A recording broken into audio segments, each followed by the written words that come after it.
Notre océan, âgé de 4 milliards d'années, se régulant lui-même, se régénérant lui-même, la source de toute forme de vie sur Terre. L'eau n'est pas nécessaire à la vie, elle est la vie.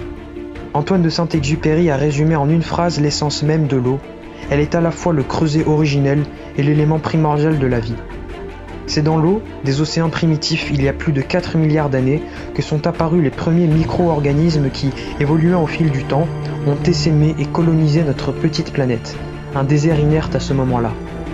De l'apparition de la vie sur Terre, aux branchies que porte l'embryon humain jusqu'à 7 semaines, tout ce qui existe est lié à l'eau et à son mystère. Et pourtant, l'environnement marin est en danger, menacé par un phénomène mondial. Marée noire, rejet d'hydrocarbures, plastique, déchets industriels, surpêche, tous ces éléments empoisonnent de vastes étendues d'eau et menacent la pérennité de la faune et de la flore marine. Mais la solution se trouve à portée de main et elle offre de grandes opportunités.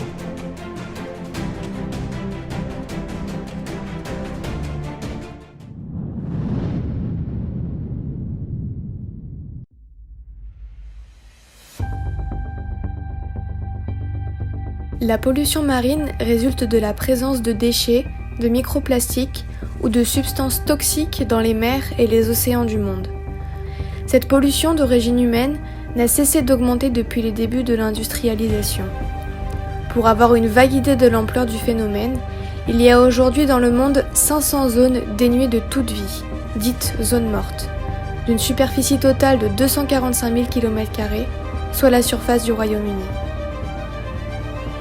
Dès le XVIIIe siècle, la révolution industrielle a fait exploser la production mondiale, augmentant drastiquement la pollution marine. Dès lors, la quantité de déchets n'a fait que grandir, ayant un impact désastreux sur l'écologie et les écosystèmes marins. Un impact si énorme qu'il se ressent à présent jusque dans les fossiles. Cette ère de surproduction est appelée grande accélération par les scientifiques et servira comme marqueur géologique de l'époque au cours de laquelle les activités humaines ont fini par altérer la Terre de façon irréversible.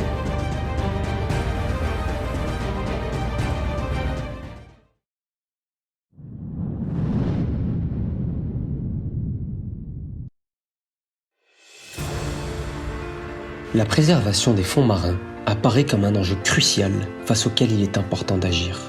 Ce combat commence avant tout en éduquant les plus jeunes et en leur expliquant ô combien il est important d'agir. Ils représentent l'avenir du monde et c'est sur eux que les futures décisions de l'humanité vont reposer. Dès qu'un enfant est en âge d'apprendre, il est important de lui expliquer les raisons pour lesquelles il doit agir. Lui montrer les gestes simples de la vie quotidienne à adopter afin de remédier à la situation que nous vivons. Les enfants, mais aussi les adultes, doivent être confrontés à leurs responsabilités pour qu'ils aient conscience du danger que connaissent les fonds marins. Tenir les gens au courant de la situation, c'est les mettre dans les meilleures conditions pour agir. C'est donc assurer un plus bel avenir pour notre planète.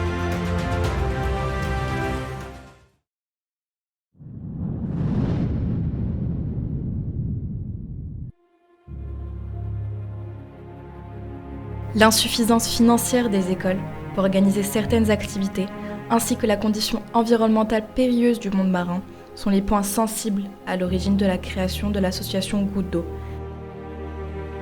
Cette association, créée par 5 jeunes étudiants, est en collaboration avec une classe de CM2 de l'école Jean Moulin d'Antibes.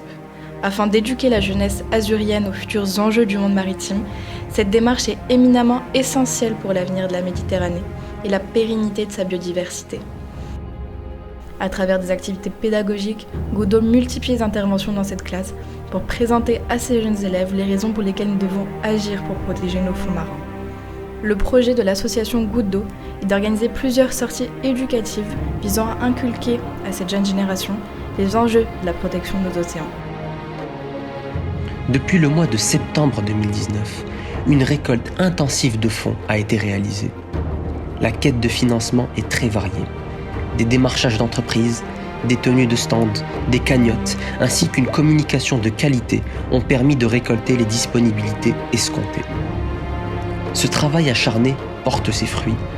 L'association a récolté près de 2 200 € et est en mesure d'assurer les objectifs qu'elle s'est tenus. Après avoir noué des relations avec le Centre national de la recherche scientifique, le Musée océanographique de Monaco, le centre de découverte du monde marin, et obtenu les fonds nécessaires, Goutte d'eau sera en mesure de permettre à l'établissement scolaire d'Antibes d'assurer ses sorties pédagogiques au lendemain de la crise du Covid-19. C'est avec une multitude de petites associations engagées que la jeunesse prendra conscience de la gravité de la situation et qu'elle pourra y remédier.